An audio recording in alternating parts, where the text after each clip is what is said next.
Welcome to Football Sleeps, the aspiring to be viral, adequately caffeinated, never pandering or fake background using weekly YouTube show all about Notre Dame football and all the non-aggregated news we didn't dig up in our mother's basements. I'm Eric Hansen, toggling between women's hoops and the spring football on-ramp and soaking up the tropical weather today in South Bend. He's Tyler James, on the verge of breaking out a Hawaiian shirt in LaPorte, Indiana. Together, we're the editors, publishers, writers, content creators, and giant turkey leg cravers at InsideNDSports.com. On tonight's show, we have a new depth chart projection and recalibrated spring football position battles, thanks to some clear injury and status updates. We'll tease that out and tell you what it all means.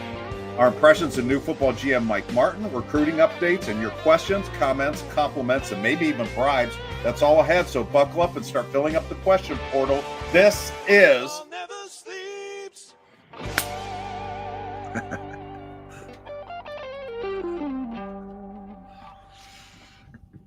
Welcome, everybody. Before we hit live, Eric was bragging that he was so confident in his intro that he was just sitting around jamming the music rather than practicing. So he delivered on those expectations. So appreciate that, Eric.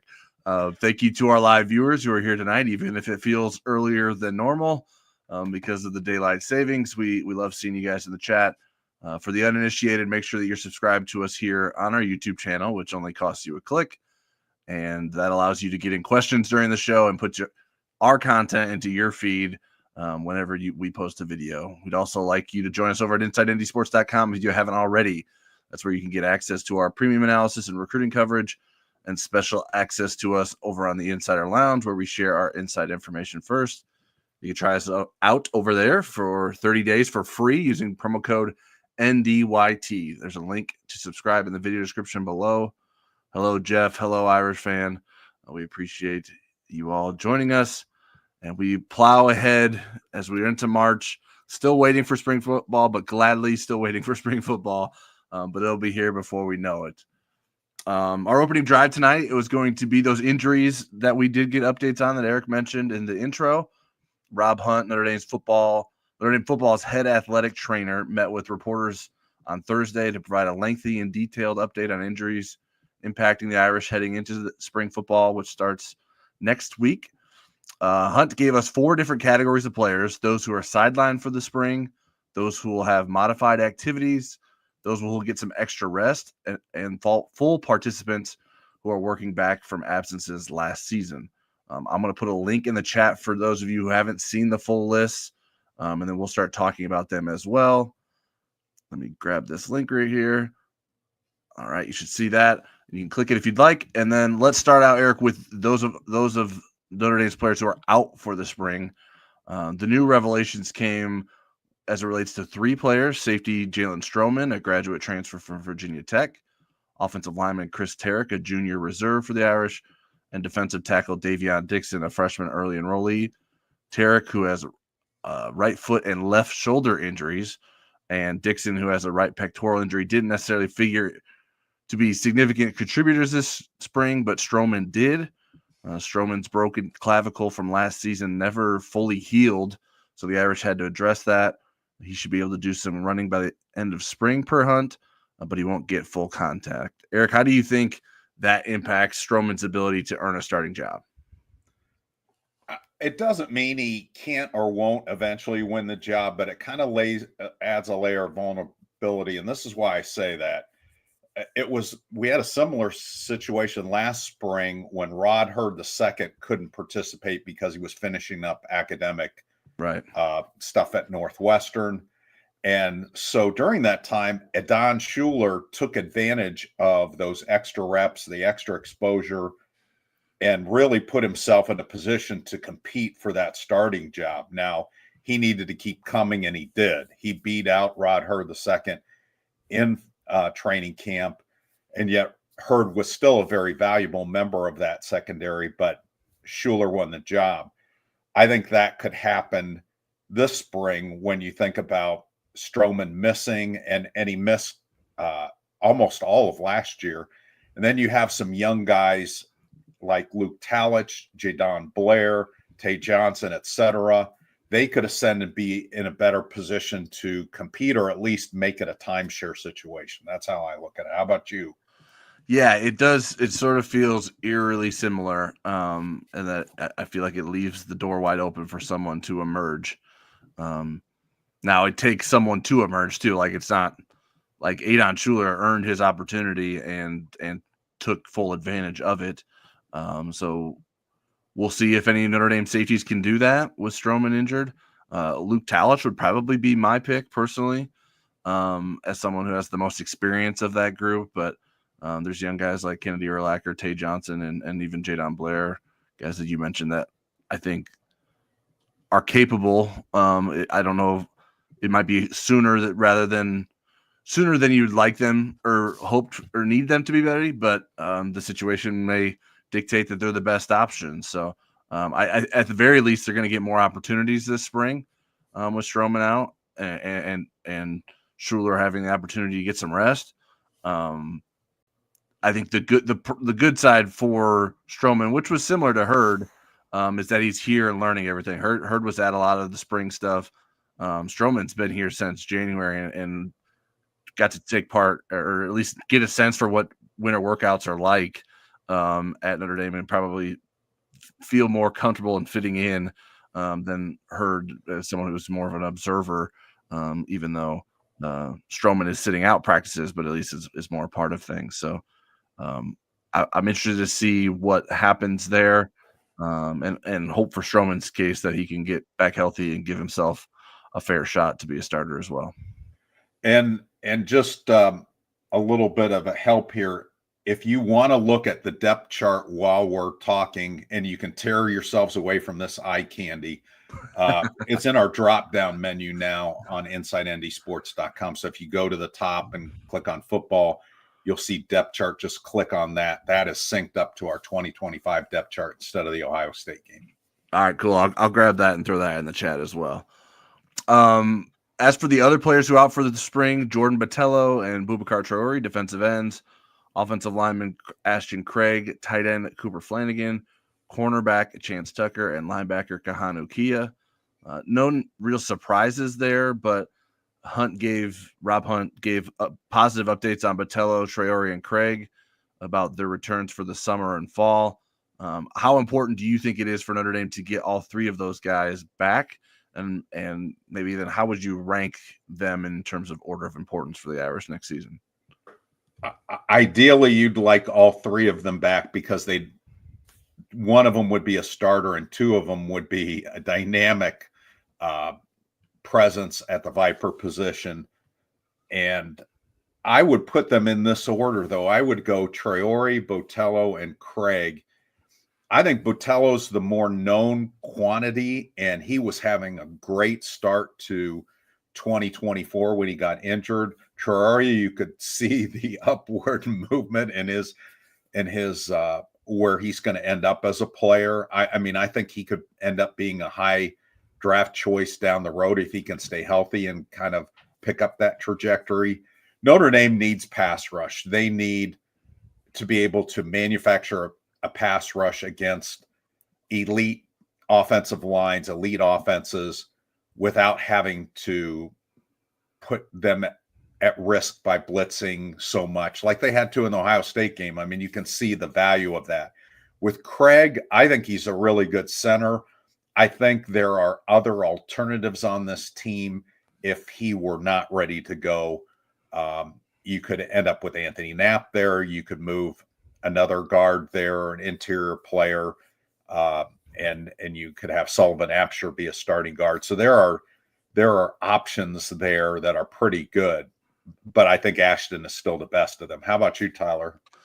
Yeah, I think the defensive ends are critical to Notre Dame's defense, because especially with the questions on the interior, I think you want to be as strong as you can on the outside, and getting Traore and Botello back should allow you to do that. I think I'd maybe put, just because I think his ceiling is so high, I'd put Traore above Botello. Right, that's what I did. And then Craig would be my third guy. So I think all three, as you said, all three are important, and you want to get all of them back. But if we're talking about things in March in terms of trying to order them. That would be my order.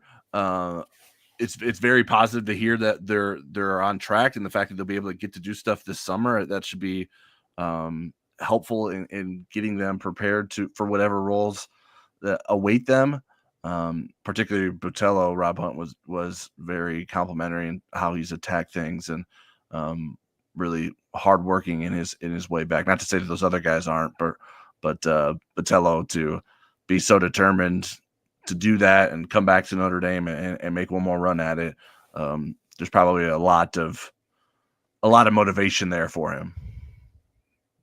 All right, the list of modified participants consisted of 5 players: wide receiver Will Pauling, offensive lineman Billy Strouth and Anthony Knapp, defensive lineman Cole Mullins, and walk-on offensive lineman Robbie Wollen. The bigger revelations came with Pauling, Strouth, and Knapp. Pauling is a graduate transfer from Wisconsin, and he needed surgery on the 5th metatarsal in his right foot, which was discovered in his physical exam upon his transfer in January. He's expected to do drill work early in spring and then move into more team activities later in the spring. And then Strouth, who would have been a candidate to receive rest this spring because of how much he played last season, will have surgery on his left ankle, which is a separate injury from the right ankle that sidelined him last season for a handful of games. The good news is he was able to do the majority of winter workouts, so this is more of a cleanup procedure. It isn't like a new injury, but something that they felt that they wanted to address in the offseason for him. And then Knapp did indeed have surgery on his right ankle that he suffered in the Orange Bowl, and he will slowly work into more volume in terms of practice this spring. Eric, let's start with Pauling's injury. That was the biggest surprise, probably. How big of a concern is this, and is there any upside to it for Notre Dame? I think there's more upside than concern here. Although you can make an argument for both if this doesn't solve the problem for good. The last time Pauling really looked consistently at the top of his game, by all accounts, was 2023. Last year he was less productive, working through an injury. He had some drops, so you wonder about the mental aspect of it. But the good news is the kind of player he is when fully healthy. When you think about more upside besides what he could be as a healthy player, while he's somewhat limited, there are a lot of bodies to sort through at the slot and the outside receiver positions, the 2 spots you would envision Will Pauling fitting in there somewhere. And he has the experience and ability to play catch up while these other guys like Cam Williams and Logan Saldate get some looks early in the spring. So I think this could work out well. How about you, Tyler? Yeah, I think it's something that is a little bit troubling just because I think you need, especially when you get these 2 wide receiver additions to come in and neither of them are going to be fully with you. Malachi Fields isn't here yet. And then Will Pauling has an injury. So that's not a great start in terms of revamping your wide receiver room. In terms of timing and chemistry and stuff. Right. And so that's important. I guess the good news is like, it's not like there's a starting quarterback that he would be getting all of his reps with right now. Certainly getting reps with all those guys would be helpful, but that is something that isn't figured out yet in terms of the quarterback position.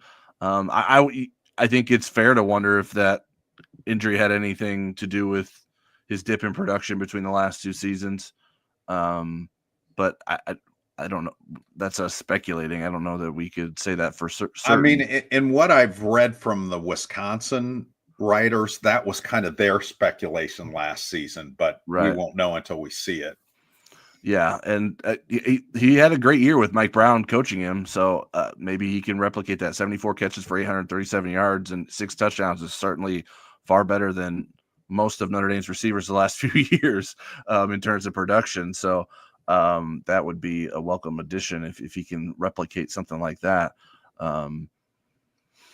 The young wide receivers benefiting is the bright side. Lots of action for Logan Saldate. I'm curious if Burris or Antavius Richardson can play the slot. And then maybe that gets them more reps inside, and then you get even more reps on the outside for KK Smith and Cam Williams.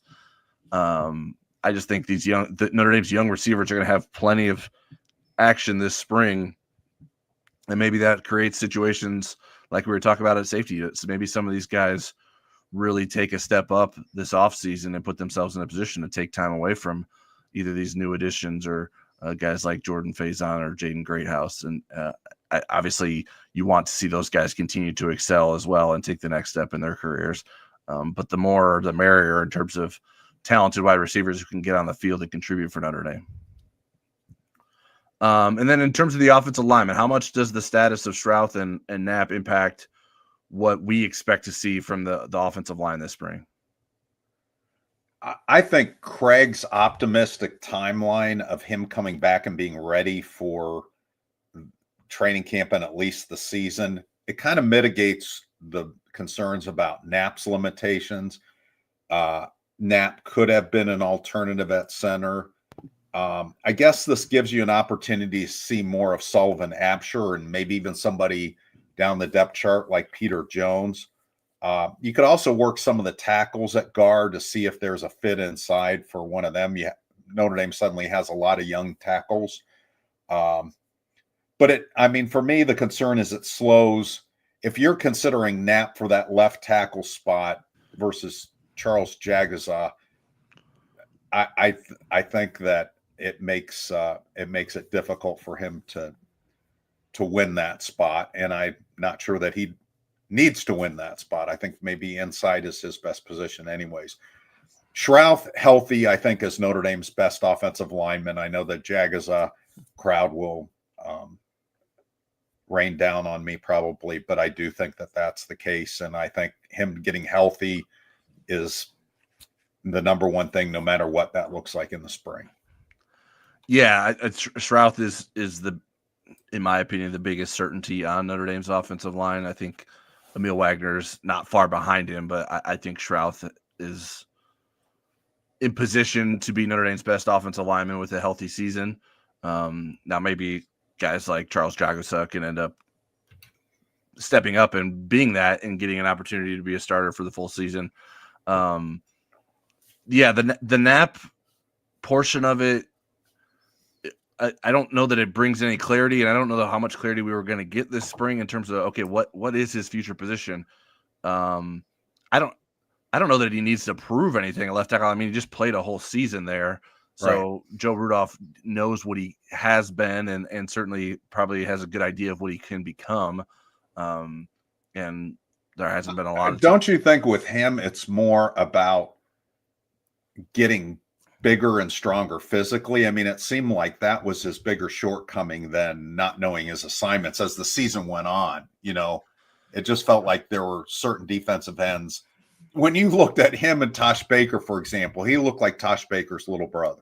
Well, yeah, but I don't know that he's going to look like Tosh Baker's equal. No. He's not going to look. He's not that. He's not that tall. He can't do anything about that. But Jagaza is definitely more powerful and has the agility and everything else. That's why I think, him in winter workouts, I thought that was an important period for him as building his strength and so forth. So I think he's a quick study. He was able to win the job basically in 2 weeks last fall. But I do think if Jagaza is healthy, it's going to be hard to move him out of there if he looks good in the spring. Yeah, to me, it does give more credence to Jagaza being the starting left tackle. I've left the door open to maybe Gerby Lambert's your best option there, and then maybe both Knapp and Jagaza move inside. But I think that seems less likely to me now, especially with Emil Wagner getting some rest during the spring. Gerby Lambert could be getting plenty of reps at right tackle while Jagaza is working at left tackle.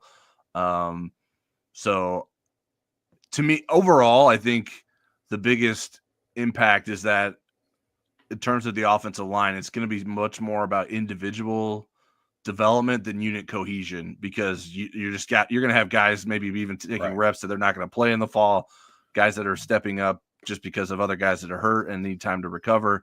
So it's going to be a very hodgepodge situation, which it like we feel a lot more confident about Notre Dame's offensive line going into next season because of last season, but it's just as scattered this spring in terms of who's lining up where, what is going to be, who's going to be actually taking the field for these spring practices because of the different absences here or there. So that strength might not necessarily be on display in what we get to see throughout the spring. So, but I wouldn't, that's not necessarily concerning to me long-term in terms of what that does for Notre Dame come the fall. And then we've alluded to there being guys that will be given some breaks related to contact or running in spring practices. Offensive tackle Emil Wagner is one of them. Linebackers Drake Bowen and Jalen Sneed. Safety Adon Schuler. Cornerbacks Christian Gray and Leonard Moore. Defensive end Bryce Young and Joshua Burnham. Wide receiver Jaden Greathouse and running back Jeremiah Love. And Rob Hunt explained more or less that they were giving us this list of names. So like when we get a chance to get out to some spring practices or we hear about what's happening in spring practices, if those guys are missing some reps in different parts of practice, it's not because they're hurt. It's because they're giving them time off and giving them time to recover from the extended season and playing so much late into the season. What do you think of Notre Dame's approach with these guys? And was there anyone that you were surprised that either was excluded or included on the list that you thought is worth mentioning? Yeah, I think it's smart. I mean, we're past the stage of rub some dirt on it and don't drink any water. There's just the approach to practicing football and getting better is just so much smarter and balancing stuff. And these guys are known quantities, probably could benefit more from recovery than grinding. For me, the biggest surprise on the list is probably Jalen Sneed. His snap count wasn't absurdly high, and he's also in a position where his role may change a bit, where he may play a lot more weak side linebacker, Jack Kaiser's old position. And Bryce Young maybe surprised me a little bit because I didn't realize that he needed some of the rest. Now, he played a decent amount of reps for a freshman, but you also figure he could, he was up and down. I mean, as brilliant as he was on some plays, he had some bad plays. His Pro Football Focus film grades were pretty average when you average them all out as a defensive end. So those would be the two surprises for me. How about you, Tyler? What do you think? There were, in terms of guys that weren't included, Jaden Osbury came to mind as someone I was like, well, he played a lot. I don't know that Jalen Sneed played that much more than Jaden Osbury. And I don't think he necessarily did in terms of the full season. Now, maybe it was a little bit different as you go into the playoff in terms of the most recent games. Jadarian Price is another one. I mean, when you have the luxury of all the running backs that Notre Dame has, that maybe you would give him some breaks. But the good thing about what Notre Dame does with its running backs is not those guys don't have tremendous workloads because they're able to split them among the different guys in the backfield. So he wasn't necessarily overworked last season by any stretch. I think he only played like 300 offensive snaps. So those were guys that I thought could be included. Bryce Young and like I said, Jalen Sneed. Like I wouldn't have thought that those guys were that pressed in terms of the amount of work that they took in the season. But they could also have been dealing with ailments throughout the season, and it's just another chance for them to have more time to recover. There wasn't explanations given for every one of those players. Right. Some are more obvious than others. I mean, we knew, for example, Josh Burnham was never 100% last season. I mean, he was playing through a lot of pain and injuries. He came back from his injury probably earlier than they expected, and he was insistent on it. I think we'll see a lot better version of him by doing this rest in the spring, for example, and moving him back to the other side. All right. And then quickly we'll get into the guys that are coming back for the spring. And then we'll get into some of the questions we have here. We got a number of questions already. We appreciate you guys sending those in. 6 players who missed time last season aren't expected to be limited in the spring and were full participants in winter workouts. Those are quarterback CJ Carr, defensive tackle Jason Onye, safety Tabron Benny Powell, running back Jabron Payne, offensive lineman Styles Prescott, and defensive lineman Quentin Autry. Eric, there was not just an explanation about what CJ Carr went through, but also some questions about that. Did we learn anything new about CJ Carr last week? I'm going to let you answer this and maybe in more detail. Here's what I want to say about that. My thought is that maybe transparency earlier in the process would have made sense, and that he's expected to be 100% ready to compete. That's kind of the bottom line for me.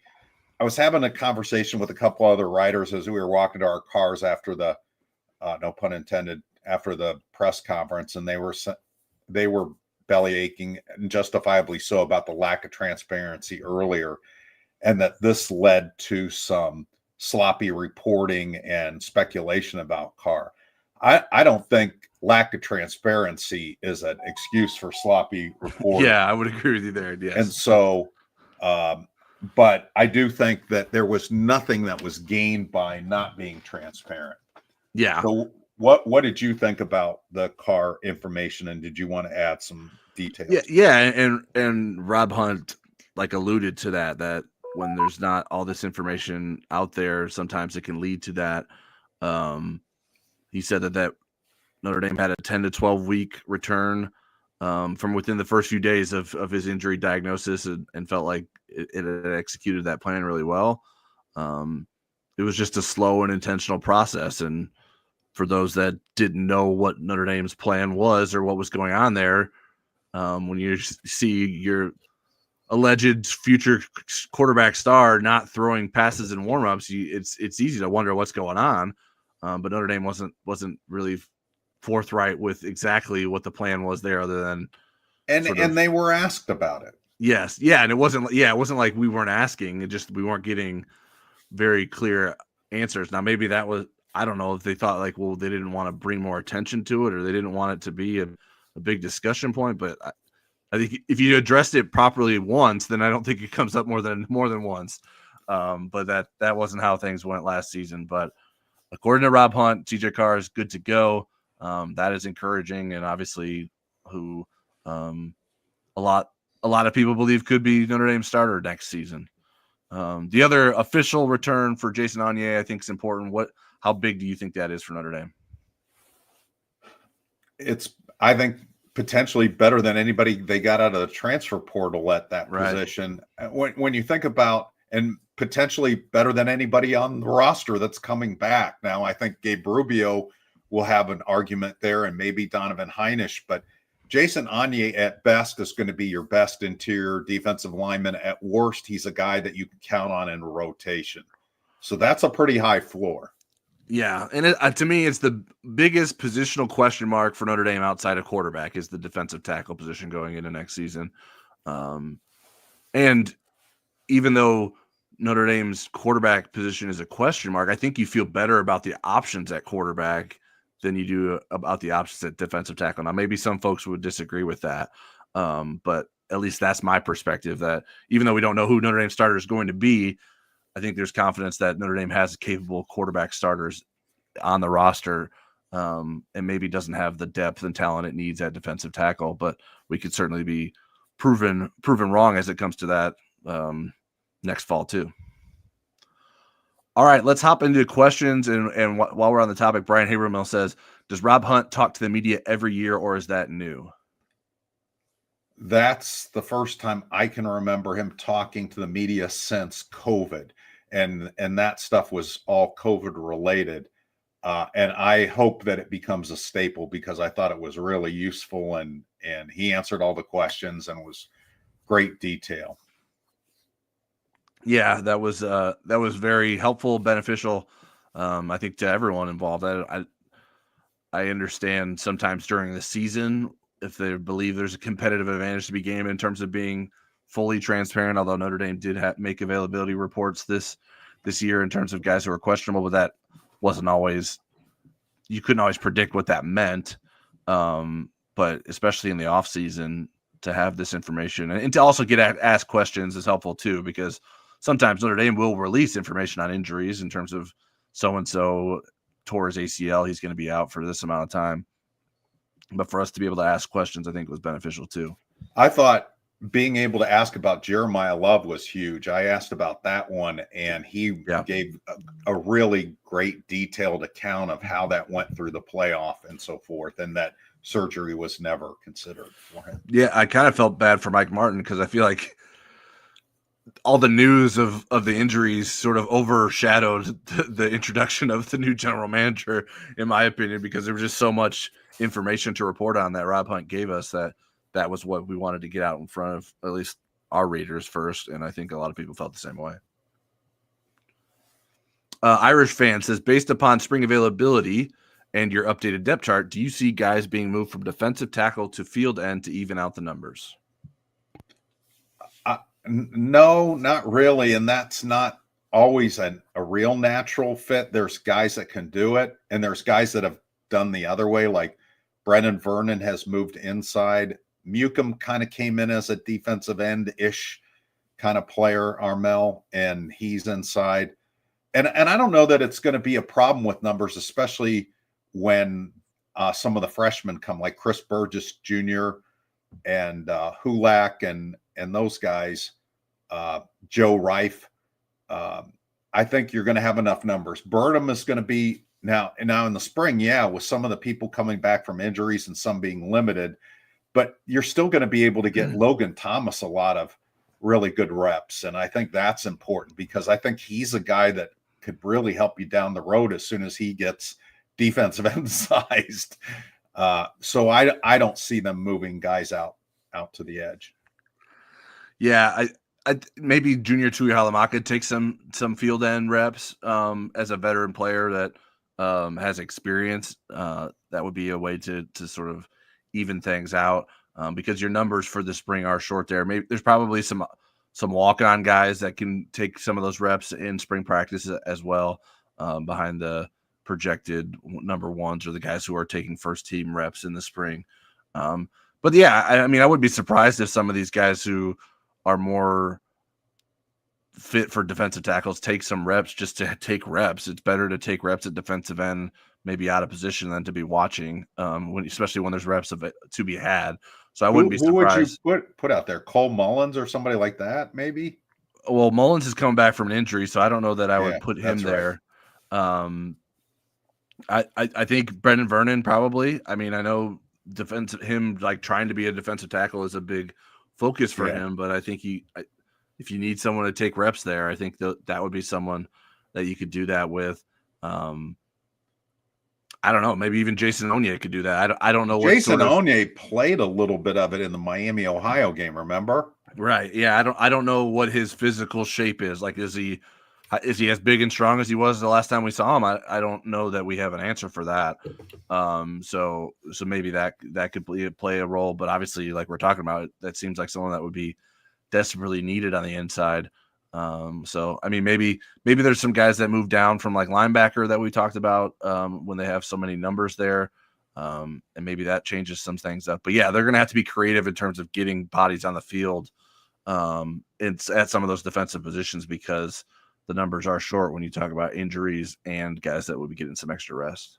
Will Jason Onye speak unbelievably fast when he talks to the media? That's the big question.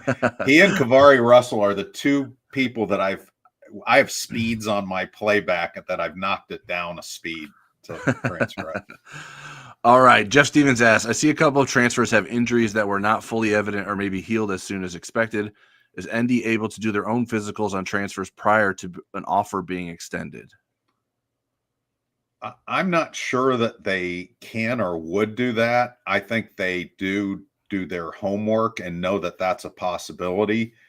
And they want to get, I mean, as soon as the players get in, this is the time to look at them. I mean, Riley Leonard was in that position. There's high school kids that are like that too, where they have had a high school injury and they get in, they say, hey, let's clean this up. Let's not mess with this and try to drag it through the season. So I don't think there is. Tyler, do you? Yeah, I don't know to what extent. Like, I don't know if the guys are doing MRIs and stuff, but they do get a chance to, like, if they're able to get them on campus for visits. Now, the transfer portal stuff's harder because, like, a lot of those guys are committing before they even visit sometimes because it's just the window is so fast and the competition is so heavy in terms of transfers. So There's a lot of information being shared in terms of what is what, and how healthy guys are.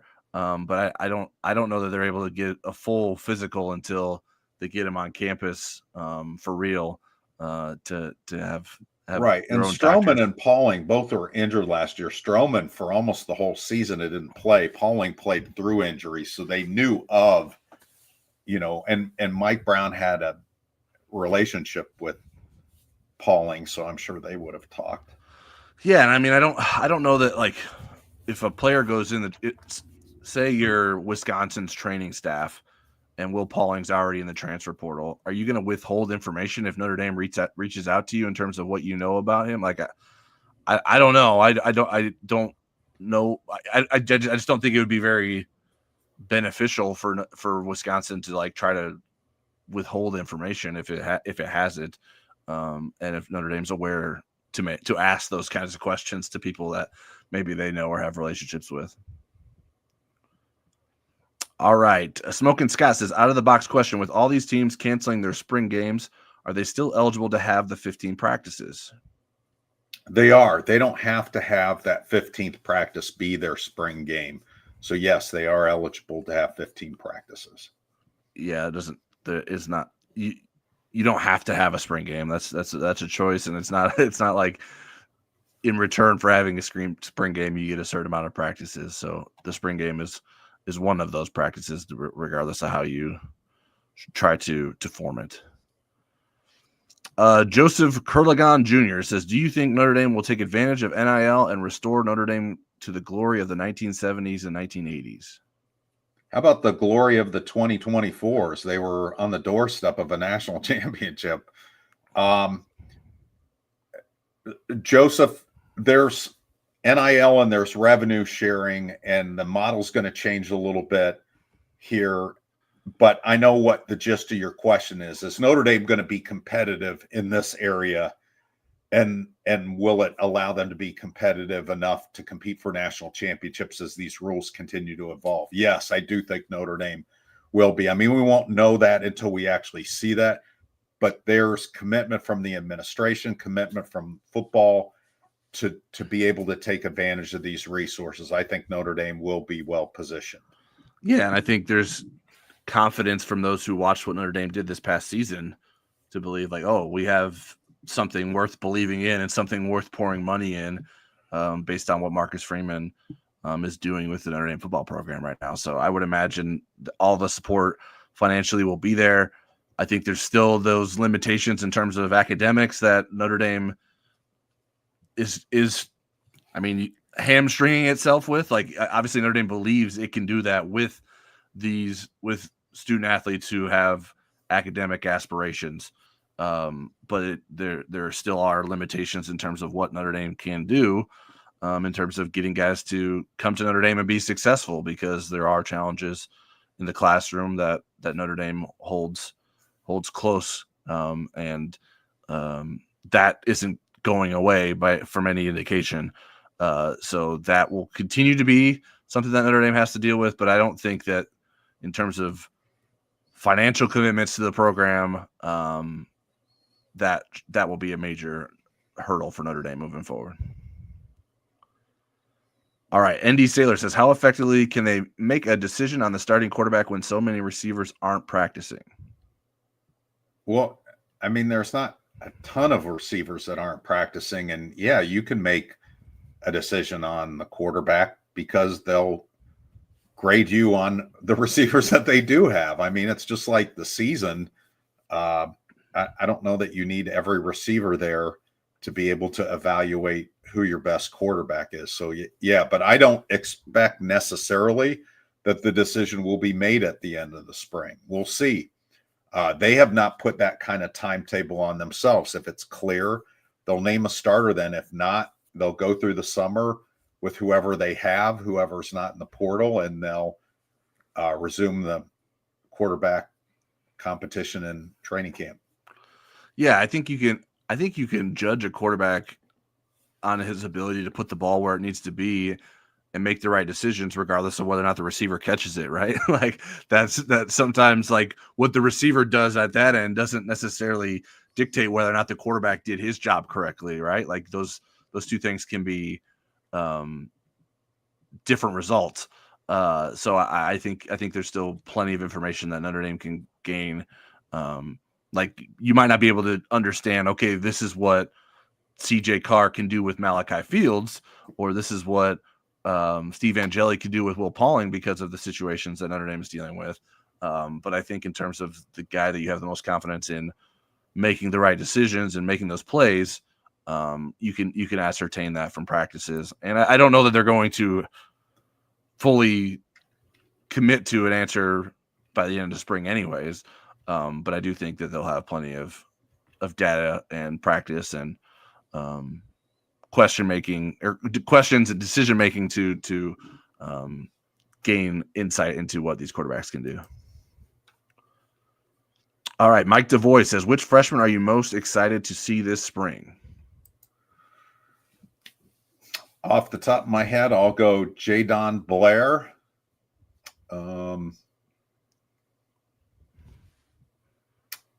You can jump in there. I mean, Manfaremo for sure. Yeah. There's some that I really want to see in June when we can't see them. Yeah, Faremo and Blair would be towards the top of my list. Cam Heron, I'm somewhat interested in, not in terms of someone that is going to impact Notre Dame anytime soon, but that was someone that Notre Dame thought long and hard about in terms of offering a scholarship to, and felt that eventually it made sense to bring him in as a guy that could play center long term for Notre Dame. Yeah. The freshman wide receivers, I'll throw those guys in there. I'm not expecting any of them to dent it, but maybe Elijah Burris does. Yes, I'm interested in that. I mean, just Antavius Richardson is someone who didn't play receiver. I mean, he played quarterback and was a defensive back. Seeing what he looks like at wide receiver is interesting. Nolan James is a guy I think was underrated. He started to climb up the rankings later in the process after Notre Dame signed him, but that's someone that I really like as a running back long term. But again, that's a position where Notre Dame's not exactly looking for running backs right now to contribute, but maybe he can find a way to get onto the field in terms of guys that are there this spring. Offensive linemen are interesting. Owen Strebig, where does he line up? Where does he fit? What's he look like? How does he fit in at the college level? He's a massive human being. I've seen him in person a handful of times. So the size isn't going to be an issue, but can he handle the physicality and the demands of playing college football? There's a lot of those June guys that I'm real eager to see. There's defensive ends, cornerbacks. I mean, there's a bunch of them. Yeah, it's more backloaded with, I think, June guys, in part because a lot of these guys are multi-sport athletes. I think is a big part of why some of those guys didn't enroll early. And as we've seen in the past, that doesn't prevent you from making an impact. Leonard Moore, Benjamin Morrison, those guys didn't come to Notre Dame until the summer, and were freshman All-Americans eventually because of that. The biggest question with Antavius is he Antavius or Scrap? Because Notre Dame's listed him as both at various times. And does he have to earn being Scrap like Sauce Gardner? Did that need to be earned? I think he's Antavius Richardson in the post Chad Bowden era would be my read on the situation. Okay. But we'll see. I know people call him Scrap, but I don't know if he'll ever be listed as Scrap on the roster. But we'll see if that changes. All right. Scott Fegan says, guys, with the running weapons, BD. I don't know who BD. Well, I'm blanking on BD has. Maybe he means MD. ND has. How much do you see the Notre Dame quarterback throwing in 2025? I'm hoping for a little more to try and attract more wide receiver recruits. I'm sure we played together strength. Scott, in just talking to some of and I think Tyler's had these conversations with wide receiver recruits on the few days that I've jumped in. What Mike Denbrock is doing is he's showing recruits both Notre Dame's offensive film from last year, but LSU's from 2023. I think Notre Dame is going to migrate a little bit more in that direction in terms of being more wide receiver friendly and pass friendly. and yet they're never going to get away from their running identity. So there's going to be balance in the offense. I think they just want to be able to pass better, be more explosive in the passing game. And you're not going to have, unless Kenny Minchie is the starting quarterback, you're not going to have somebody that's as dynamic as a runner of Riley Leonard. So you're not going to be running the quarterback as much. So I think that lends itself to some more passing. But, I think getting wide receiver recruits is important. Which comes first, the passing offense or the good wide receiver recruits?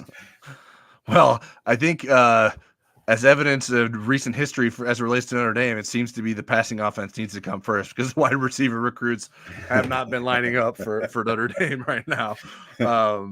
So yeah, I mean, I think the quarterback has a lot to do with that, and their ability to stretch the field and make plays. Obviously, you have to have receivers that can make those plays downfield for them. But the biggest thing to me is that the quarterback will not be an extension of the running game like Riley Leonard was.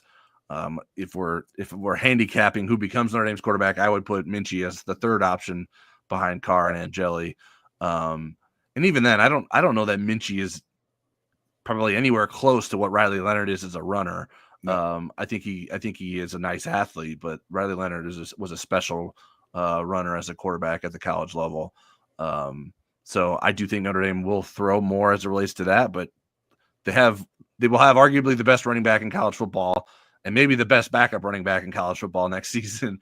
So I think Notre Dame will run the ball plenty and a lot, because that will be a easier path to success, but be able to complement that and have big plays. You can be a great rushing offense and a great passing offense. Those don't have to be mutually exclusive. And we saw that in the national championship game. Yeah, exactly.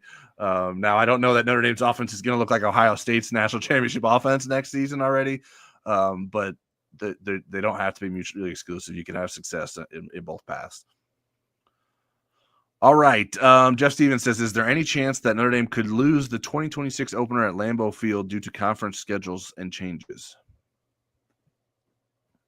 I mean, anytime there's a contract, you can get out of it. I don't know why there would be a push from Wisconsin to want to do that. So I don't see anything that's on the horizon that would cause Wisconsin to not want to play Notre Dame at Lambeau Field in their state. Right. This is the return game. This was supposed to happen in 2020, and it had to get moved because of the pandemic. And the fact that it is at the beginning of the season makes it easier too. Like, there's not conference obligations. Now, maybe whatever future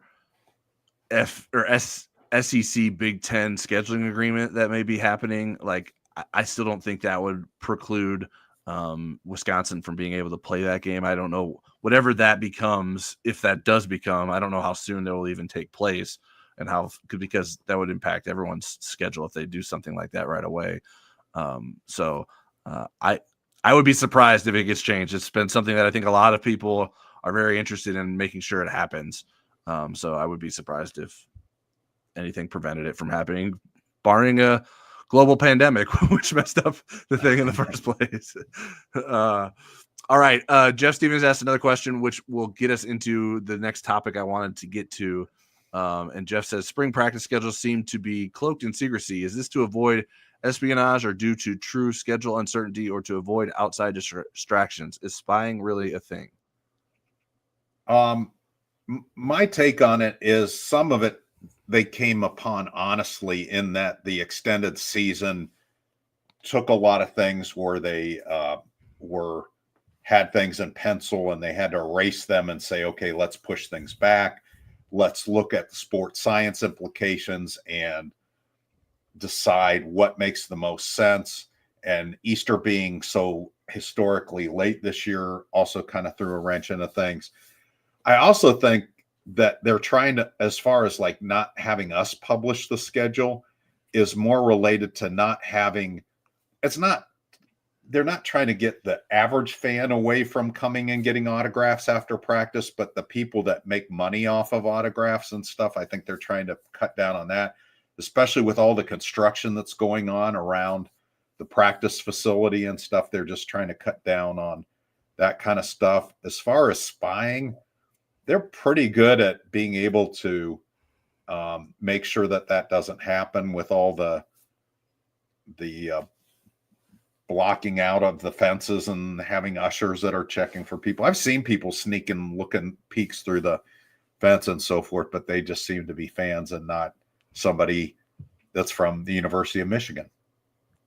Yeah, to me, at least looking into what the question Jeff is asking, it seems like, to me, these are two different things. Like what's happening elsewhere in terms of like programs alleging that they're canceling their spring games because they don't want their guys to get poached from and head to the transfer portal and guys that to like lead to other schools trying to recruit their players. That's not what's going on here in terms of like us trying to get information about Notre Dame's spring practice schedule and also share that with you. Like I think these are two completely different things. So like it just so happens Notre Dame doesn't want to have it schedule out there, which that's not a new thing. Like they've been asking that. I think they asked that last fall. And usually they're sharing the schedule just so we can prepare our own lives around what's ahead, not necessarily to communicate that to the nation or the world, because we're a worldwide content or other producer. Planets. Interstellar communication of their schedule. I think to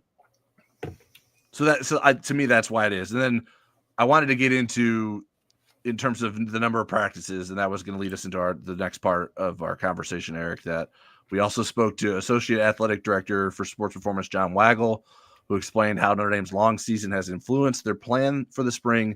He didn't give us all the details about the number of spring practices, but what have you learned since then about what that is expected to look like for Notre Dame? Notre Dame will take advantage of all 15 of its allotted spring practices. The window won't be quite so compressed, as there will be some likely up to 3 practices after the Blue Gold game. The Blue Gold game is on April 12th. There's probably going to be a couple Easter week early that week and maybe one the week after. And then we'll have a wrap-up press conference with Marcus Freeman, I think, on April 23rd. Yeah, so we were shared the schedule that we were shared like only included 9 practices before the Blue Gold game. And so that was like, okay, is that all they're doing? And they were listed as practice number 1 through 9. And so we weren't given a straight answer in the press conference, but we've been able to sort that out. We still don't know all the details about those practices, but again, we're not going to be there, so it doesn't necessarily matter to us, but we would like to know just, okay, how are they changing it? Because if they were only doing 10 practices, including the Blue Gold game, that would mark a significant change in what Notre Dame is doing. And being that was part of the reason we had that press conference the other day, you would have thought that would have been more clear. And I asked the question in the discussions, but and they said there will be no math questions. Yeah. Now, to defend John Waggle, like he's being put, like he's not normally giving us answers at press conference either. So he's probably a little bit in a different spot and probably doesn't want to be the one delivering what's alleged to be news. Marcus probably told him I asked trick questions. Yeah. Watch out. But beyond the secrecy in terms of the number of practices, what were some of your other takeaways from Waggle's comments the other day? I thought it was really interesting, both with winter workouts and spring football, that they're really taking an individualized approach. There's differences between position groups. There's differences in terms of how much volume we have. We've talked about that a little bit.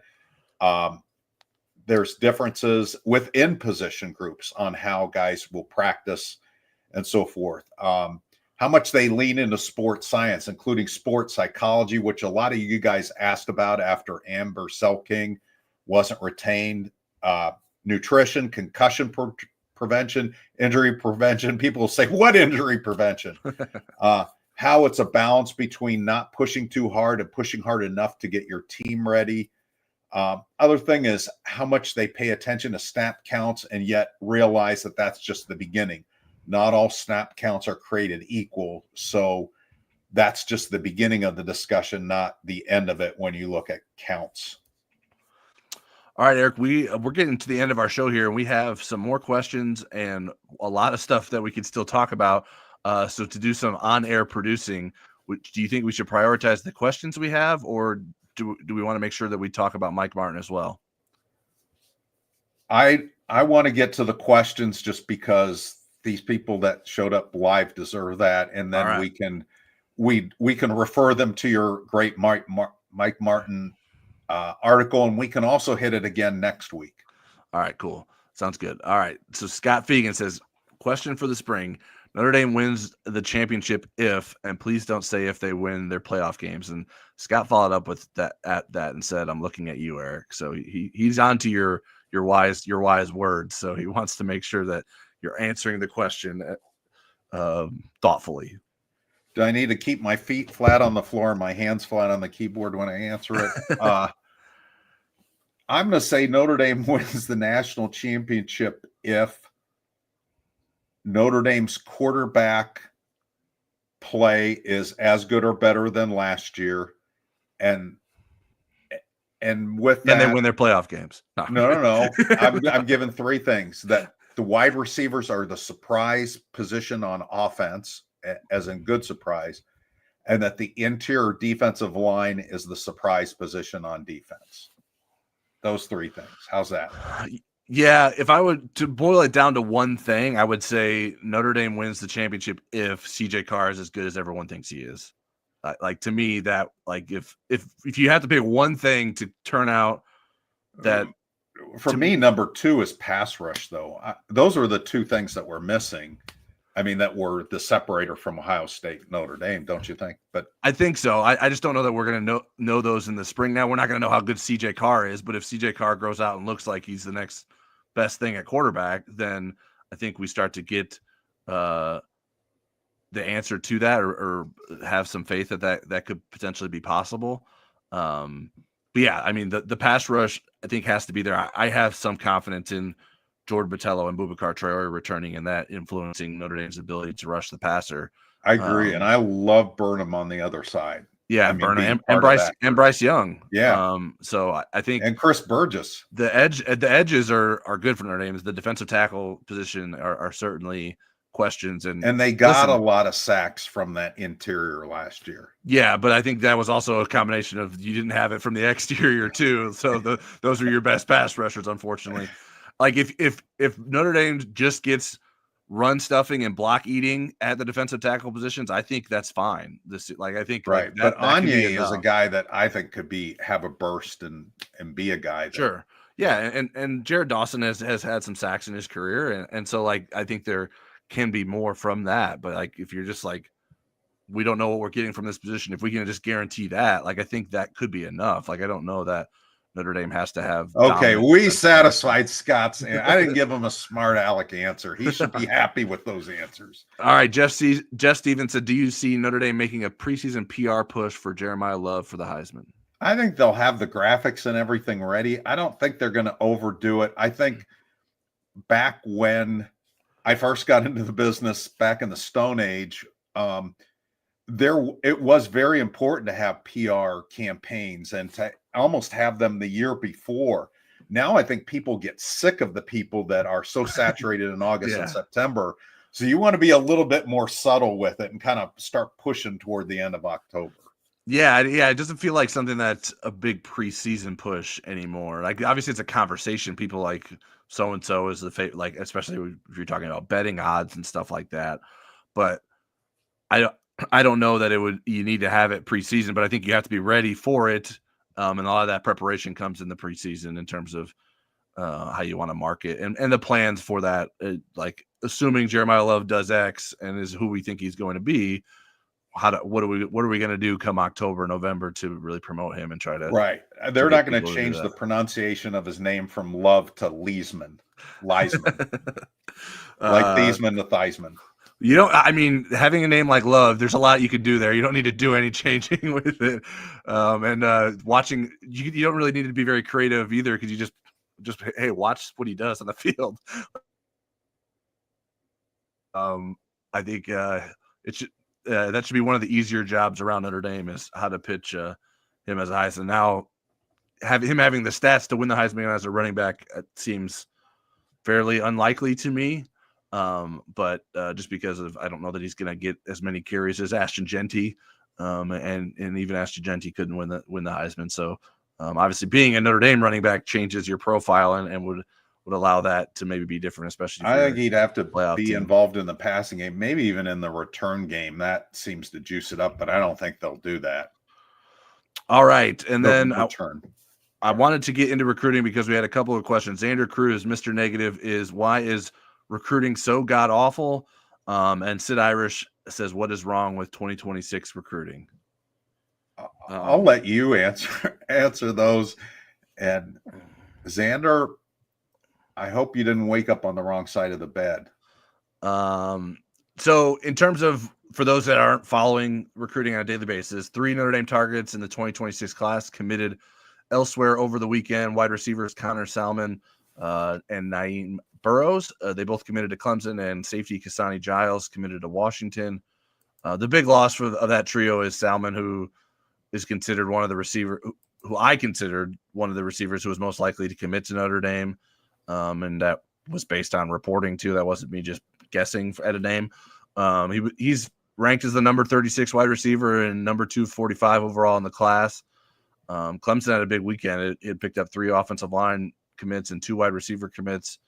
As of this morning, I think they might have received another one this evening, since we started the show. So that's the bad news. There is good news. Notre Dame made the top 5 for 2026 defensive end target Rodney Dunham. Irish joined Duke, Georgia, South Carolina, and Tennessee as his 5 finalists. Rivals ranks him as the number 11 edge and number 121 overall in the class. He's 6'5", 210 pounds at Charlotte Myers Park High School. He's expected to visit Notre Dame in the spring and for an official visit. So I think there's a few different things to say about 2026 recruiting. One, Notre Dame still has a top 10 recruiting class right now. I think they were 6th or 7th the last time I checked. It hasn't changed significantly since then, I don't think. So Notre Dame still has a decent start. Notre Dame is not in the same place it's been in previous cycles, most recently, in terms where it gets out to an extremely fast start and is the number 1 class in the country, but then drops off when the other classes start picking up commitments. Notre Dame loses some of its commitments. So there's 2 ways to look at it. Like, do you want to be the number 1 class in March, or do you want to be a top 5 class in December? The obvious answer is the latter. Now, there are no indications right now necessarily that Notre Dame's going to be a top 5 class come December. I don't want to pretend that that's what I'm predicting that will happen. Number 7. I was flashing too many fingers. 7. All right, so they are still 7. Okay, and then so I think Notre Dame, there hasn't been like an instant boost from the playoff. And I think there's a number of reasons to that. Notre Dame had some staff change over that became priority in terms of addressing with Al Golden and Dylan McCullough. And then obviously with Chad Bowden leaving, there's a lot of relationship building that needs to keep up. And then Zaire Turner left, Caleb Davis left. Like, these people are important to the recruiting process. Now, I know that you might just think we're like pumping up these people, but like, these are people who are having as much, if not more, conversations with the players than the coaching is to themselves. So it's the way things happen. Like, things are going to slow down for Notre Dame in terms of recruiting those guys. It's not going to be, okay, this is what we're going to do. And then also with new staff becomes new opinions. Like, well, maybe we don't like this player as much. We're going to address this. So there's plenty of needs that Notre Dame has to fill in the 2026 class. I just think it's far too early to panic. I understand, like, people assume, okay, you make it to the national championship game, you're going to have a better recruiting effort, but like, it's not that simple. Like, there's a lot that goes into recruiting, and you don't just roll out your game film from last year and get guys to sign up. That's not, if you think that's how recruiting works, you're misinformed. And it's never been that way. So I don't know why you just sort of assume that Notre Dame's going to also all of a sudden have the best class in the country 2 months after it got done playing its season. So Notre Dame has been busy with was busy with the past season, and that unfortunately does hurt you in terms of amount of time you can spend out on the recruiting trail, furthering those relationships, because that is something that Notre Dame dealt with. Ohio State dealt with the same. I don't think Ohio State's as high in the class rankings as it will eventually be either. But obviously there's more confidence in Ohio State's ability to recruit at that level because they're more frequently doing that. So I just think it's way too early to get concerned about. 23rd. Okay, Ohio State is. So I think it's too early to be concerned about Notre Dame's recruiting efforts. I think you can be. I guess I should say that you can be concerned, but like if this isn't the end goal, like there's still a lot of time left, and a lot of things can change. And some of these guys who Notre Dame offers, and they're maybe a 3-star now, maybe they end up as 5 stars. I mean, there's so much that can happen. Maybe Notre Dame has a better tap on some of these guys than our rivals' recruiting staff does, and that's not a slight at them, but that's just how it works. So Notre Dame continues to look for more answers because, yes, it doesn't have those yet, but that doesn't mean the deadline is not now. So there's still a lot of time. There's still a lot of work to do. You don't get a pass for saying, well, we can still solve this later. But I just think people are getting way too ahead of themselves and panicking about Notre Dame losing the number 245 overall prospect in the 2026 class just because you like him and you thought he might come to Notre Dame. Okay, my 2 cents on this is, and this is a teaser toward next week, I thought Mike Martin made a really good impression, both from a personality standpoint, also what his vision is, what vision he could share with all the crazy stuff that's going to be coming to college football. I also wanted to mention Pro Day. We got the date. It's March 27th, and it'll be on Peacock, but we'll have much better coverage than Peacock. And back to Tyler. Well, we won't have the same video quality as Peacock, but we'll get you all the smarter commentary. We'll get you all the information you need from Notre Dame's Pro Day, which is more important than normal because only Mitchell Evans tested at the combine in terms of Notre Dame's participants. So a lot of guys will be testing for the first time and not just trying to improve what they did at the NFL combine. So thanks to everyone tuning in tonight. We like Eric said, we'll talk more about Mike Martin next week. We did get a chance to get into that tonight, but his job is a big one, and it's not something that is being felt immediately. So maybe it's not the end of the world that we didn't talk about him tonight. But appreciate everyone tuning in. Make sure you subscribe to the channel, like the video, leave us your comments. And if you're not subscribed to us over at InsideNDSports.com, you can use promo code NDYT for a 30-day free trial. Everyone have a good week. And Leprechaun Legion, we appreciate you. Thank you.